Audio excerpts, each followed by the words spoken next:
So tonight, Chef Bill is making gluten-free gnocchi, which are supercharged with porcini mushrooms and potato flour and a few other ingredients. He's going to tell us now what he's done so far and what he's about to do to make these fantastic gnocchi come to life. First of all, I took 2 dried packages of porcini mushrooms. They're available in your grocery. They look something like this. We blanched them in hot water for 2 minutes and reserved the water. I took them out with a slotted spoon. We reserved the water. I used something like this to take them out.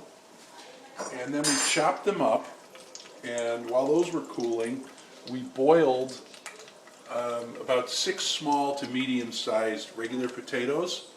If you like all the nutrients and the vitamins, you can leave the skin on and just mash them down to nothing when they cool about halfway, which makes a batter. This is the chopped up porcini mushrooms. It's like cookie dough consistency. It's like cookie dough consistency, Yeah. and we use, to keep it gluten-free, we use potato flour. I used about a cup total, and I did add 1 egg. So then the method is you basically take some of the batter and you roll it out into a log, and there's no set way as to the size. It depends on if you want them, you know, big or small or what have you. And then you just basically cut them, like you can see that I've done here on the board, and just make sure they're holding together. So I've already got some made up and cut up, so what we're going to do is we're going to put them all into this boiling water, and I reserved the mushroom water that I cooked the potatoes in, and we're going to put them all in, and basically we're just going to boil them until they float, and when they float, they're done.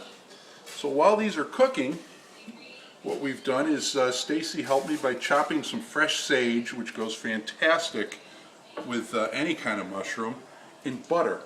And that's what's basically in that pan. And what we're going to do is we're going to add a tiny bit of salt to that, just a little bit.